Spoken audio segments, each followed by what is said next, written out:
بسم اللہ الرحمن الرحیم۔ اللہ والسلام علی رسول اللہ۔ عید کی نماز کے بعد گلے مل کر عید مبارک کہنا۔ صحابہ کرام کے متعلق حدیث میں آیا ہے کہ وہ ایک دوسرے کو عید کے موقع پر یہ کہہ کر دعا کرتے تھے، تقبل اللہ منا و منکم، اللہ ہم سے اور تم سے جو ہم نے عبادت یا نیکی کی ہے قبول فرمائے، یہ کہنا چاہیے۔ عید مبارک بھی کہہ رہے تو ٹھیک ہے، اللہ اس میں برکت کرے، لیکن گلے ملنا، ابھی کٹھے آئے ہیں، کٹھے بیٹھے ہوئے ہیں، اٹھ کر گلے ملنے لگ گئے، یہ تو بھائی درست نہیں۔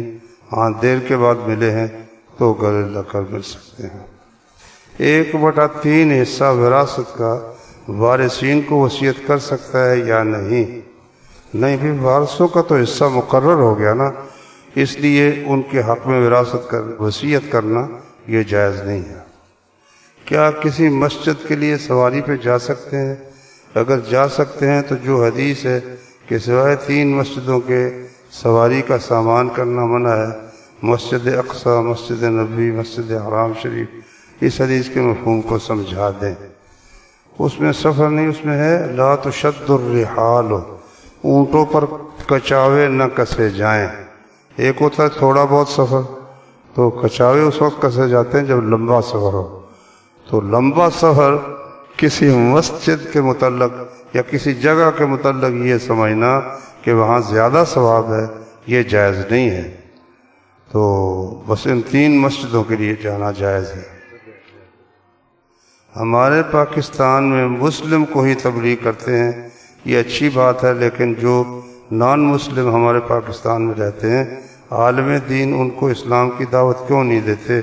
کیا قیامت کے دن یہ سوال ہم سے پوچھا جائے گا کہ میرا پیغام نان مسلم کو کیوں نہیں پہنچایا؟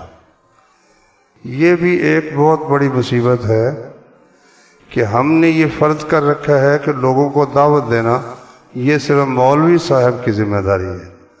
اب صحابہ کرام جو تھے نبی صلی اللہ علیہ وسلم کے پاس، کچھ وہ تھے جو شروع سے آخر تک رہے، جیسے حضرت ابوبکر تھے، کچھ وہ بھی تھے جو ایک دن آئے، کچھ وہ تھے جن کو صرف ایک مجلس کا موقع ملا، لیکن ان میں سے ہر شخص اسلام کی دعوت دیتا تھا، ہر شخص۔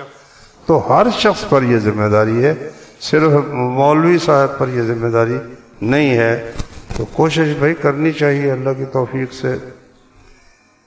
کیا غسل کے لیے کیا جانے والا وضو نماز کے لیے کافی ہے یا غسل کے بعد نماز کے لیے علیحدہ وضو کرنا ضروری ہے؟ نہیں، غسل وہ پہلے ہی کافی ہے انشاءاللہ۔ جس طرح داڑھی فرض ہے اسی طرح سر پر ٹوپی پہننا بھی فرض ہے، دلیل سے واضح فرمائیں۔ میرا تو یہ دعویٰ ہی نہیں، میں دلیل کس طرح دوں؟ سر پر ٹوپی پہننا فرض تو نہیں نا۔ عورتوں کے لیے ہے کہ اللہ تعالیٰ بالغ عورت کی نماز قبول نہیں کرتا جب تک وہ سر کو نہ ڈھانکے۔ مرد کے لیے ایسی کوئی شرط نہیں ہے۔ اگر کسی بچے کا عقیقہ رہ گیا ہے تو اس کے والدین فوت ہو گئے تو اس کا عقیقے کا بوجھ اس کے والدین پر ہے، تو اولاد پر فرض ہے کہ وہ اپنا عقیقہ کرے، ٹھیک ہے؟ جس کا عقیقہ رہتا ہے اس کو عقیقہ کرنا چاہیے۔